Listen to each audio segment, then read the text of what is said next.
100 years ago, investing was accessible to the elite, to people who had fortunes and connections. Wealth wasn't something you could create or build, but rather inherit. If you had come from a wealthy family, you had the opportunity to trade, buy land, and expand your business. But if you didn't, your chances to get out of poverty were slim, to say the least. In fact, the only source of passive income was the interest, where you could lend your money to the nobility who would use it to wage wars, conquer more land, and then force these people to pay taxes in order to pay you back. That's how the Rothschild family, for example, built their fortune.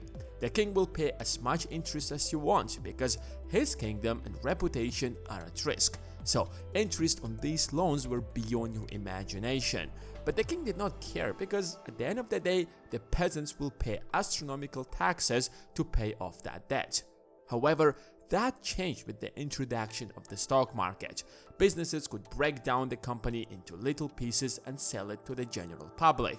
And as the company grew and expanded, the businesses shared its profits with its shareholders. Not a single industry created more millionaires or billionaires than the stock market.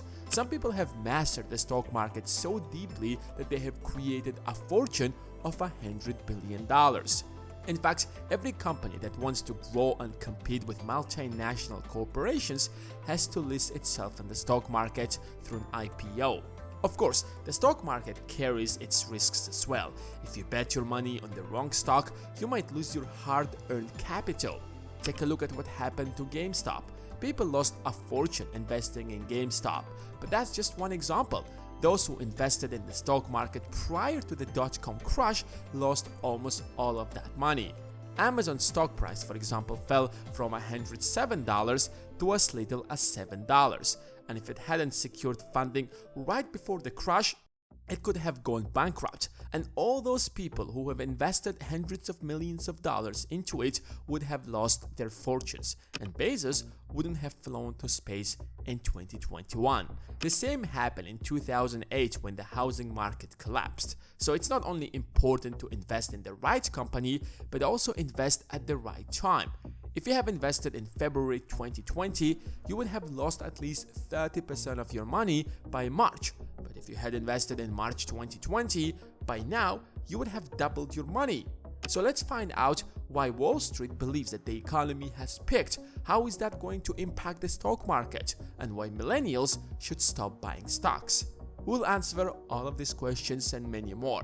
But before we do that, give this video a thumbs up, and here is a little disclaimer. This is not financial advice, and everything that's said in this video is for educational and entertainment purposes. And now, let's dive in. This Bloomberg article claims that the economy has reached its full potential and it's getting ready to decline. There is something called an economic cycle. The economy starts by expansion. It grows pretty fast, businesses hire more people, wages rise, and people's spending goes up. But that doesn't continue forever. At some point, the economy reaches full employment, wages stop rising, and additional spending causes higher inflation. That's when you know the economy is not growing anymore. The Fed raises interest rates and limits the inflow of cash into the economy in order to keep inflation under control. Businesses and people start spending less and less, and the economy prepares for a crisis.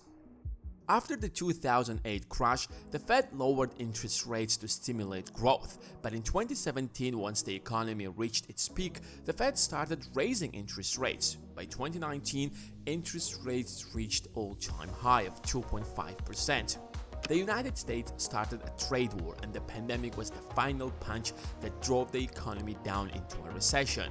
Ideally, we should have followed the exact same path. The Fed lowers rates, injects trillions into the economy, and the economy takes a few years to recover, stabilizes for another few years, and another crisis should not have happened in the next 5 to 10 years at least. But things didn't go as planned. The nature of the last crisis was quite different from previous crises. So the only way the Fed saw its way out of this crisis is by injecting much more money into the economy than it ever had. Surprise, surprise, it worked. In fact, it grew the economy so fast the S&P 500 grew by a larger percentage from March 2020 to July 2021 than it did from 2014 to March 2020, which is what led many Wall Street investors to believe that we might have reached the peak. But that's not all. The Fed perfectly knows that if it's going to increase the money supply by 25% in a single year, it will have to get that money out of the economy once we're out of that crisis in order to prevent high inflation. Keep in mind that one of the main reasons why the United States dollar is the dominant currency is because it's stable. 60% of the global currency reserves are held in the US dollar because the world believes that it's the most stable and transparent currency. It is the United States golden treasure, and the Fed will do everything possible to keep it that way. Does that mean we should not invest and wait until everything crashes? Well, it's not as simple as that. First of all, it is really difficult to time the market and impossible to predict the future. We can make as many predictions as we want, but only time will tell what the future is holding for us. If you're a long-term investor, you should not care about what Wall Street is saying, because if you're a trader and need to show some huge gains quarter to quarter, that's something to worry about then. But the reason why millennials should stop investing is that the combination of stimulus checks, lockdown, and astronomical rise of the stock market has led to a new form of gambling. Millennials started buying stocks not because behind them stands really great, strong, profitable companies, but rather because it's a popular stock since everyone is buying that stock on social media as a way to get rich quickly. In fact, some people actually did make a lot of money out of them, but the vast majority lost. When GameStop price, for example, was trading at $300, $400 or $450, remember, people were paying real money to buy the stock at that price. The demand is what kept the price increasing. But when it fell to $40, most of these people lost their investments, and even now, the stock is trading at around $180.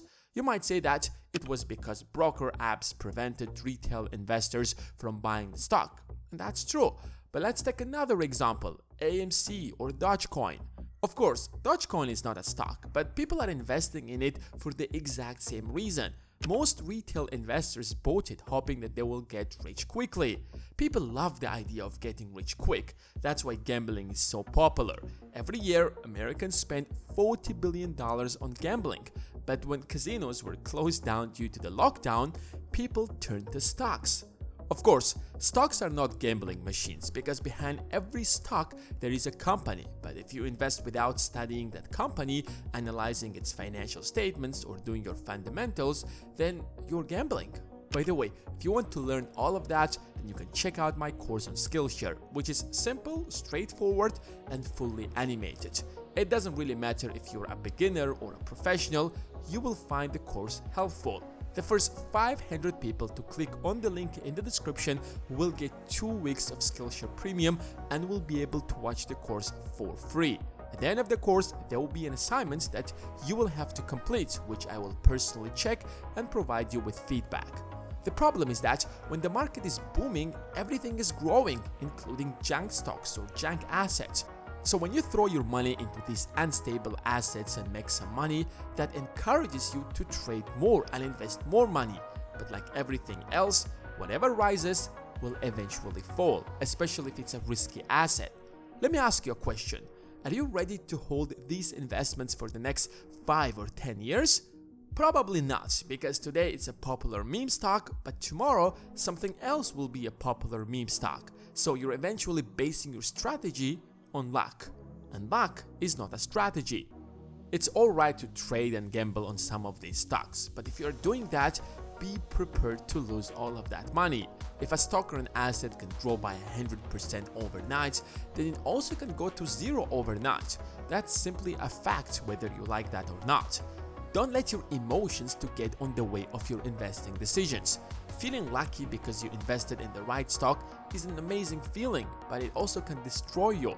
Investing is a long-term game, and behind every company stands a real company that sells real products, real services, and the world of business is brutal. Try starting a business and then you will understand that. Either base your investing decisions on facts and proper analysis, or don't bet the money you are not ready to lose, because that's how gambling works. For every person who makes $1 million, a few 100,000 people lose. If you have enjoyed this video, you will most definitely enjoy this custom playlist that I have created specifically for you that has our most popular videos in business, investing, in the stock market that could potentially change your life. And now give this video a thumbs up that it deserves and make sure to subscribe if you haven't done that yet. Thanks for watching and until next time.